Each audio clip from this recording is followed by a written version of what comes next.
Today we're going to do some dry fire training with the SG Timer in the Drills app and go over the interface and settings you need for optimal training. First, make sure you're in dry fire mode. You can also cycle through the modes by pressing the upper button or the function button. There are two modes that you can dry fire in. There is Classic, where the timer will just give you a start and end signal, and Smart, where the timer will actually capture the sound of a trigger pull. Let's start with Classic mode. You will need just these settings below. They control your par time and essentially program the timer as to when it will be giving you signals. Delay can be instant, random, or custom. Sets is the number of repetitions, dry time is the duration of the repetition, and pause time is the pause between repetitions. So, if you set up 0.9 seconds dry time, 8 seconds pause, and 5 sets, the timer will give you a start signal, wait for 0.9 seconds, give you an end signal, and wait for 8 seconds before giving you another start signal. This sequence will repeat 5 times. Gun type here doesn't affect anything. This setting just allows you to identify your sessions easier in the history or in activity in the Drills app. All these settings can also be configured through Drills, a free mobile app we developed for the SG Timer. Drills allows you to create an unlimited number of dry fire exercises using these settings and custom names. Using that, you can monitor your progress and see, for example, what your draw was a month ago. It greatly expands the timer's functionality, but for now we'll stick to dry fire. You can watch a comprehensive app walkthrough by the link in the description. Let's use this one. Draw in first shot. We have 0.9 seconds to do the rep, a random delay, and the pause between reps is 8 seconds. And we will do it 5 times. As we push start, the timer will just start giving signals without capturing the trigger sound. Now let's switch to Smart mode. The timer will capture the sound of the trigger pull. Here, the sensor settings start to play a big role. There are a lot of gear sounds which are impossible to distinguish from the trigger pull, so this is where we need the waiting time setting. All the sounds during dry fire are very close in time to each other.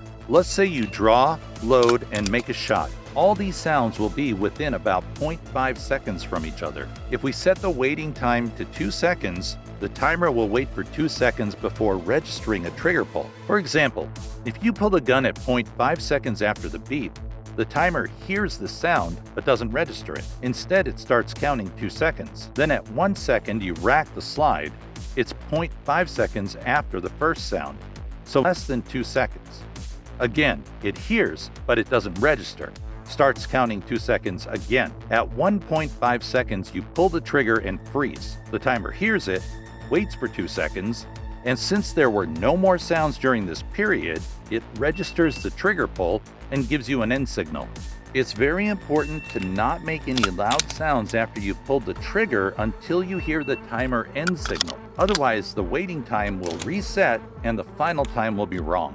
If you feel like the timer is showing wrong time, try looking at the screen to understand what sound it captures and try to eliminate it.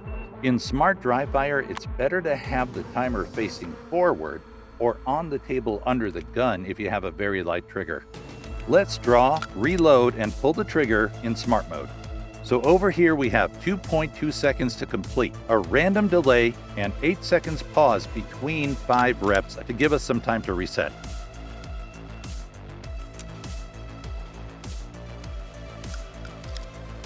The results are available in the timer's history or in activity in the Drills app. This is the actual execution time, and this is the delta between execution and target time. The goal was 2.2 seconds, and the best time is 2.11 seconds, 90 milliseconds faster than the goal. And the worst time is 2.59 seconds, almost a half second slower than the goal. And timers show you all of that on a single screen, doing all the math for you. And if you pair it with a video recording, you can compare your fast runs to your slow runs to point out mistakes and eliminate them. In the activity, we can see our latest session, but now including the video. The color will indicate if you met the goal or not. The location of the elements on the screen can be changed.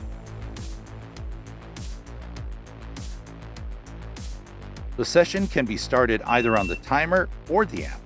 Video recording and session are 2 separate entities. For example, one video can have multiple sessions. When you start the session on the timer, the video will start recording automatically. But when the session is over, the video continues until you tap stop in the app. If you don't stop the video and start a new session, it will be recorded into one big video with multiple sessions. If you go into the app, you can see all these sessions separately, but only one of them will have a video. So to separate video, you need to stop video recording on the app after your session is over. You can find all videos either in Activity or in the gallery of your profile. To export the video from the app, tap and hold it. If you have any questions, leave them in the comments. Thank you for watching, and we'll see you next time.